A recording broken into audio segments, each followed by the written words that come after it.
الحمد لله رب العالمين والعاقبة للمتقين ولا عدوان إلا على الظالمين وأشهد أن لا إله إلا الله وحده لا شريك له ولي الصالحين وأشهد أن محمدا عبده ورسوله وصفيه من خلقه وخليله سيد الأولين والآخرين اللهم صل عليه وعلى آله وصحبه ومن اتبعهم بإحسان إلى يوم الدين أما بعد. Chers frères et sœurs, nous voici enfin dans la dernière décade du mois de Ramadan. Les 10 derniers jours de Ramadan qui ont énormément de valeur auprès d'Allah subhanahu wa ta'ala, car dans ces 10 derniers jours se trouve la nuit du destin. Se trouve la nuit du destin dont Allah tabarak wa ta'ala a dit à son sujet Laylatul Qadri khayrun min alfi shahr. La nuit du destin vaut mieux que 1000 mois. Et comme le rapporte l'imam Malik rahimahullah, les communautés qui nous ont précédés vivaient plus longtemps que nous. Et Allah tabaraka wa ta'ala, pour nous compenser cela, il nous a accordé cette nuit qui vaut mieux que 1000 mois, qui vaut plus que 83 ans d'adoration. Cette nuit est cachée dans les nuits impaires de la dernière décade. À nous de faire des efforts afin de pouvoir gagner sa récompense. Et ceux et celles parmi nous qui vont rester insouciants, qui ne vont pas lui accorder d'importance, qu'il se rappelle du hadith rapporté par Ibn Khuzayma où le prophète sallallahu alayhi wa sallam, dans le hadith d'Abi Huraira, il est monté sur le mimbar et il a dit Amin, Amin, Amin. Et dans une partie du hadith, le prophète sallallahu alayhi wa sallam a dit, certes, Jibril est venu me voir et a dit, celui qui atteint le ramadan et il ne lui est pas pardonné et rentre dans le feu, qu'Allah l'éloigne, c'est-à-dire qu'il soit anéanti. Dis Amin. Jibril a dit au prophète sallallahu alayhi wa sallam, dis Amin. Alors j'ai dit Amin. Le prophète sallam a dit Amin. Allahu Akbar. Le prophète sallam a fait dua pour qu'Allah humilie, anéantit celui qui va être exposé au mois de Ramadan et qui ne va pas en tirer profit. Il ne lui sera pas pardonné ses péchés, car cette personne-là n'a pas donné de valeur à ce mois. Est-ce que l'un d'entre nous aimerait être touché par la dua du prophète alayhi salatu wassalam? Est-ce que tu aimerais qu'Allah t'humilie le jour du jugement? Si jusqu'à aujourd'hui, ton démarrage pendant ce mois n'était pas au point, sache que les jours les plus importants de ce mois sont entre nos mains. Que la fin de Ramadan a beaucoup plus de valeur que son début. Et c'est pour cela, mes frères et sœurs, il faut impérativement valoriser les heures dans lesquelles nous nous trouvons. Valorisons-les. Faisons un maximum d'efforts. Je sais que certains parmi vous sont fatigués à cause du manque de sommeil, à cause de la fatigue physique. Mais rappelez-vous une chose, c'est que toute cette fatigue partira après Ramadan et il restera bi'idhnillah les récompenses. Qu'Allah tabaraka wa ta'ala accepte nos efforts. Le mois de Ramadan touche à sa fin et nous sommes entrés dans ces 10 dernières nuits qui sont les meilleures nuits de l'année, car elles contiennent la nuit du destin qui est meilleure que 1000 mois. Le prophète alayhi salatu wassalam, notre modèle, accordé à ces 10 derniers jours une attention particulière. Il redoublait d'efforts dans l'adoration. Alayhi salatu wassalam. D'après Aïcha radiyallahu anha, elle a dit, le messager d'Allah sallallahu alayhi wa sallam redoublait d'efforts durant les 10 dernières nuits de Ramadan, comme il ne le faisait à aucun autre moment rapporté par Muslim. Et selon Aïcha radiyallahu anha, le prophète sallallahu alayhi wa sallam, quand entraient les 10 dernières nuits de Ramadan, il les veillait en prière, réveillait sa famille et redoublait de ferveur rapporté par Bukhari et Muslim. Ici, il y a plusieurs points. 1, c'est qu'il veillait ses nuits en prière. 2, il réveillait sa famille. Mes chers frères, Allah yabarik fikum, rappelez-vous qu'Allah Ta'ala a dit Ya ayyuhalladhina amanu qu anfusakum wa ahlikum nara. Ô vous qui avez cru, préservez-vous ainsi que vos familles du feu. Tu es responsable de ta famille. Il n'est pas concevable que l'homme profite de la mosquée, l'homme profite de la salat, il prie à la mosquée, il lit beaucoup de Coran et la femme elle est occupée uniquement à accueillir des invités et à faire à manger et la vaisselle. Il faut que ton épouse, il faut que tes enfants également veillent la nuit, prient, accordent énormément d'importance au Coran, au dhikr. Ce n'est pas le mois des invitations, ce n'est pas le mois du ventre, c'est le mois des efforts. Mes chers frères, mes chères sœurs, parmi ce qui est recommandé dans ces 10 derniers jours, il y a la retraite spirituelle. Le fait de faire l'i'tikaf, de venir à la mosquée pour se consacrer à l'adoration d'Allah tabaraka wa ta'ala. D'y rentrer avant le maghrib et d'y sortir après le maghrib du jour d'après, afin de faire au moins 24 heures. C'est ce que préconise le madhab de l'imam Malik, rahimahullah. Celui qui ne peut vraiment pas, qu'il reste au moins quelques heures et qu'il se consacre à l'adoration d'Allah. Le prophète sallam consacrait les 10 derniers jours à rester à la mosquée afin de garantir la récompense de la nuit du destin. Aïcha radhiyallahu anha a dit, le messager d'Allah sallam se retirait à la mosquée pendant les 10 derniers jours de Ramadan et ce jusqu'à sa mort. Ensuite, ses épouses firent de même, rapporté par Bukhari et Muslim.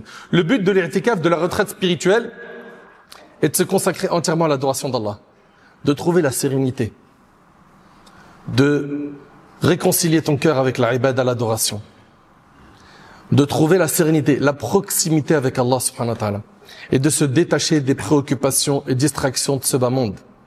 C'est un moment dédié à l'adoration. C'est un moment où tu vas être en dhikr, en évocation d'Allah, en lecture de Coran, en prière. Tu ne vas pas venir à la mosquée faire l'i'tikaf pour autre chose que cela. C'est pas pour discuter, rigoler avec des amis. Non, c'est pour te consacrer à l'adoration. Et sache que le fait de consacrer du temps à l'adoration, c'est le meilleur moyen de pouvoir corriger l'état de ton cœur et surtout de te faire goûter au bonheur. Allah tabarak wa ta'ala nous dit dans le Coran, Man amila salihan min dhakarin aw untha wa huwa mu'min falanuhyiyannahu hayatan tayyiba. Quiconque homme ou femme accomplit une œuvre pieuse tout en étant croyant, nous lui ferons vivre une bonne vie.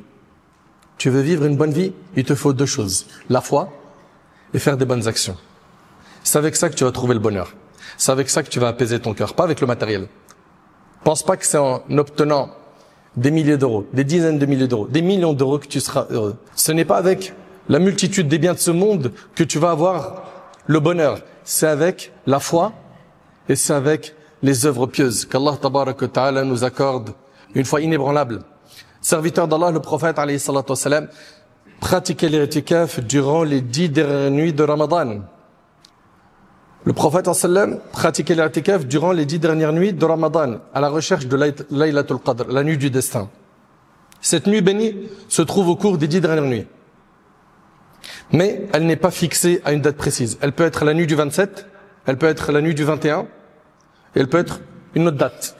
Donc ne vous concentrez pas, barakallahu fikum, sur la nuit du 27 comme le font beaucoup de frères, beaucoup de sœurs. Ils viennent la nuit du 27 et la nuit du 29 qui est une nuit impaire, on n'a plus personne dans la mosquée. Non. Et là, il faut tout donner. Dans les 10 derniers jours, il va falloir tout donner. Et bi'idhnillah tabarak wa ta'ala, avec ces efforts, tu pourras bi'idhnillah tabarak wa ta'ala sortir de ce mois avec le diplôme de la piété. Aïcha radiyallahu ta'ala anha a dit, ô messager d'Allah, s'il m'arrivait de savoir quelle nuit est celle du destin, dis-moi ce que je devrais y dire. Il lui a dit, dis, Allahumma innaka afu, tuhibbul afwa, fa'fu anni. Oh Allah, tu es certes celui qui efface les péchés. Tu aimes absoudre les péchés, alors efface mes péchés. Et cette invocation-là, il est recommandé de la répéter pendant les nuits impaires. Répétez-la. Allahumma innaka afu, tuhibbul afwa, fa'fu anni. Et le hadith est rapporté par l'imam al-Tirmidhi. Ô croyants, exposez-vous au bienfait d'Allah durant ces 10 nuits bénies. Et redoublez d'efforts chaque nuit. Efforce-toi, ô croyants, d'accomplir de bonnes œuvres, car leur récompense sera multipliée comme si tu avais adoré Allah pendant plus de 1000 mois, soit plus de 83 années d'adoration. Chers frères, chères sœurs, dans votre jeûne, vous allez surveiller vos membres. Vous allez faire attention à rester focus sur un jeûne conforme à la sunna, c'est-à-dire mes yeux vont jeûner, je vais pas regarder le haram, mes oreilles également, ma langue va jeûner, je vais faire le nécessaire pour faire énormément de bien pendant les jours qui me restent. Tu vas prier tarawih jusqu'à la fin avec l'imam. Comme ça, tu auras la récompense d'avoir prié toute la nuit. Tu vas avoir ton wird de Coran que tu vas doubler. Tu vas même peut-être le tripler et tu fais le nécessaire pour méditer ce que tu lis du Coran afin que ça puisse avoir un effet sur toi. Pour nos sœurs qui sont indisposées et qui se posent la question, nous, qu'est-ce qu'on peut faire? Évoquer Allah, mes sœurs. Invoquer Allah. Donc, faites du dhikr. Dites subhanallah, alhamdulillah, la ilaha illallah, Allahu akbar, etc. Également, invoquez Allah, faites des du'as. Et également, vous avez dans le madhab de l'imam Malik l'autorisation de lire le Coran. Lisez-le sur vos smartphones, sur des tablettes ou même un Coran français, arabe.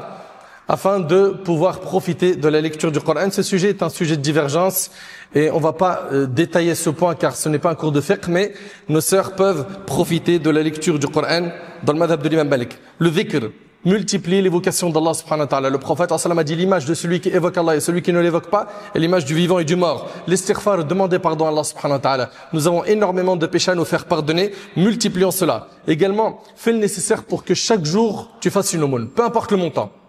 Peu importe le montant, 1 euro, 2 euros, 5 euros, plus, moins, chaque jour, mets de l'argent, fi sabilillah, dans un projet associatif, dans une mosquée ou autre. Également, si tu as la possibilité d'aider des gens à rompre leur jeûne en leur achetant justement le repas du Maghrib, fais-le. Un autre projet également, c'est le fait de payer le repas de fin de nuit pour ceux qui sont dans le besoin. Vous avez par la grâce d'Allah subhanahu wa ta'ala un frigo où il y a le choix. Il y en a, non. Ils n'ont même pas ce frigo, ils vivent même dehors. N'oubliez pas l'invocation Allahumma innaka afu tuhibbul afu fa'fu anni. Et pour terminer, partagez toutes les informations que vous venez d'entendre. Car il y a énormément de musulmans qui ne sont pas au courant que les heures que nous sommes en train de vivre sont valorisées. C'est des heures précieuses. J'implore Allah subhanahu wa ta'ala de nous accorder la récompense de la nuit du destin. J'implore Allah subhanahu wa ta'ala de nous affranchir du feu de l'enfer pendant ce mois béni. J'implore Allah subhanahu wa ta'ala de faire de nous des pieux. Sallallahu tabarak wa ta'ala an yataqabbala minna wa minkum salih al-a'mal.